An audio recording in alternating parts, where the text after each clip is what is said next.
Well, good morning. It is Sunday, January the 31st, and it's pouring rain outside and 38 degrees, so I'm not going outside for anything. So I decided today would be a good day to cook up some stuff out of the freezer. I'm trying to get my freezer emptied out so I can defrost it and move it to a different location. So all week I've been cooking up things out of my freezer. This morning for lunch we had barbecue chicken. I had a bunch of chicken in the freezer, so I stuck a bunch of the chicken fillet breasts in my Instant Pot and cooked it for about an hour so it would be good and tender. And those chicken breasts, they're so big, they grow those chickens so fast that they get kind of stringy and tough. So I cook it in my Instant Pot, and it makes it tender and it just pulls apart with a fork. So I've cooked my chicken, and now I'm going to add the things that I need to it to make filling for chicken pot pie. So you can see here that I have my chicken already cooked. And so now I'm going to add some diced potatoes.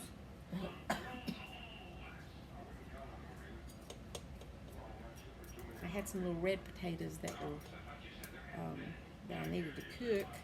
So I left the skin on them. I'm just dicing them up small to go in my chicken pot pie.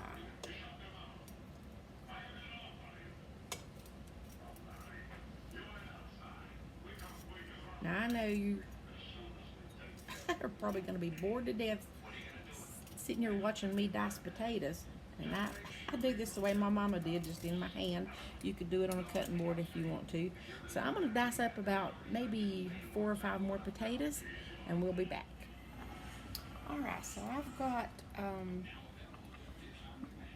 the potatoes diced up into little bite-sized pieces.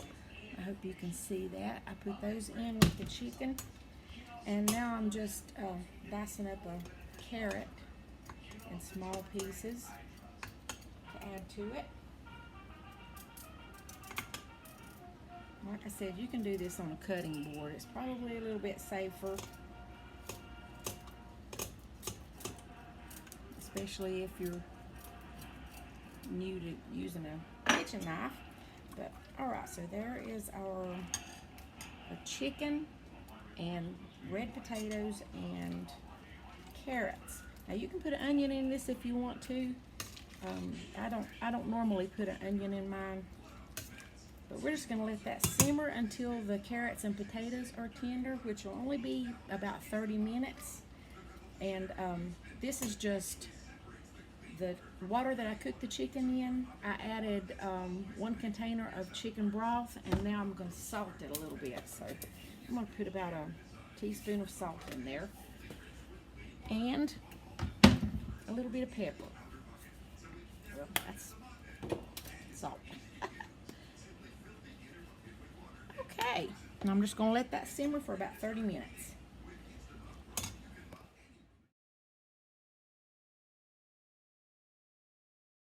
Okay, our chicken has been cooking with the potatoes and carrots in it now for about 30 minutes.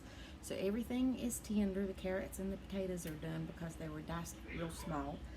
And now it's time to thicken up this chicken broth and make it a chicken pot pie. So the way we're going to do that is we're going to make a slurry. And a slurry is just cornstarch and cold water. But it has to be cold water.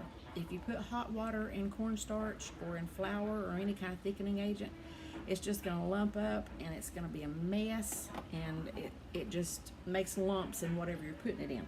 So I've got just a regular big serving spoon, and I'm going to put 2 heaping spoonsful, and that's all I can get on the spoon, of cornstarch in this cup, and then I'm going to add cold water.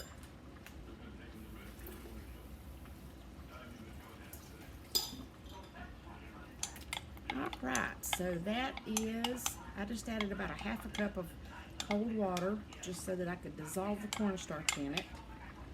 And it's nice and smooth, no lumps in it. Now watch what this does to this boiling thin liquid Let me get you back down here where you can see the pot. And it is just boiling and rolling right along.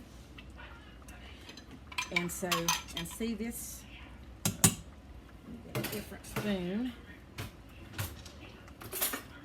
See that liquid is very thin. So watch what happens when we put this cornstarch mixture into that boiling liquid.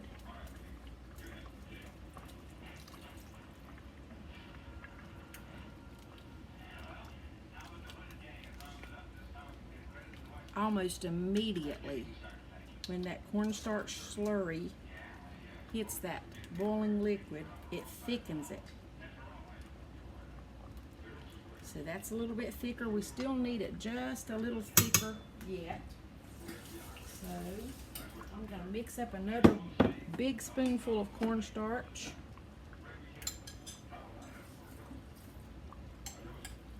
And that's just one more of those big heaping spoons with enough water just to dissolve it. And I'm going to pour it in that boiling liquid.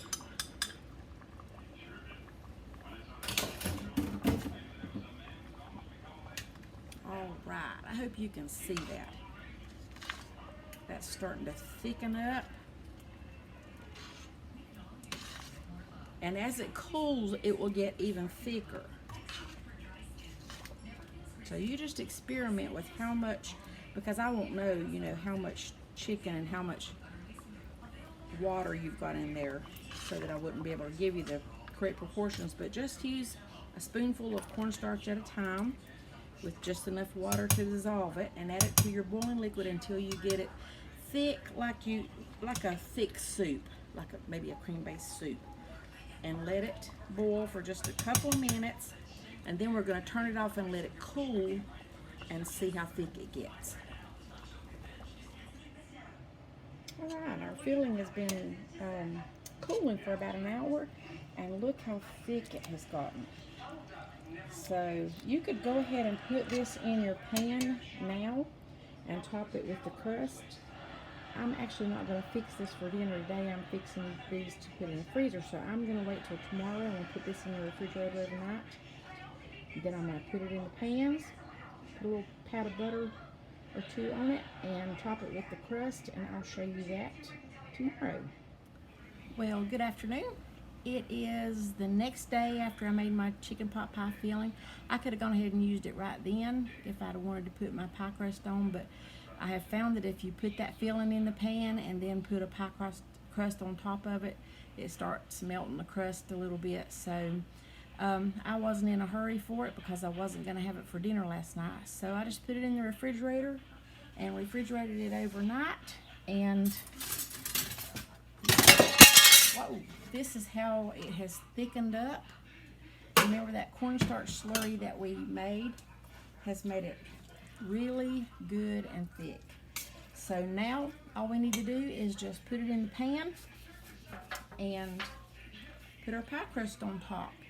So I'm just going to scoop it into the pan. You don't need a bottom crust. And I made some homemade pie crusts yesterday. But listen, if you don't want to make pie crusts, go to the grocery store and buy Pillsbury already pie crust out of the refrigerated section. And they're already rolled out for you. All you have to do is just lay it on top of it and trim it, and they are delicious. But if you do want to make your own pie crust, go back to one of my videos.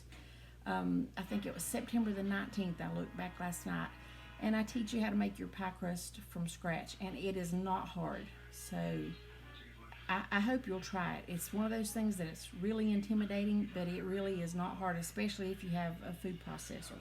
So, okay, so we've got our filling in the pan, and all we're going to do now is just put a little bit of butter on top of it. And I don't use margarine. I use butter. I don't think margarine's all that good for you.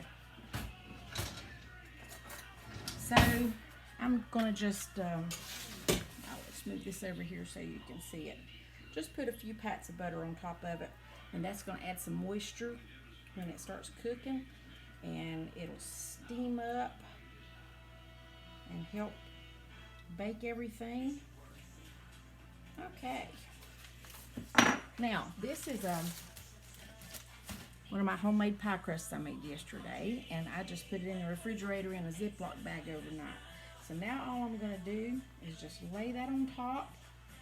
I like my pie crust really thick, so I'm not going to trim any of that off. I'm just going to kind of fold it back on itself. That's my favorite part. And yeah, I'm one of those people that eats the crust on the pizza. Okay.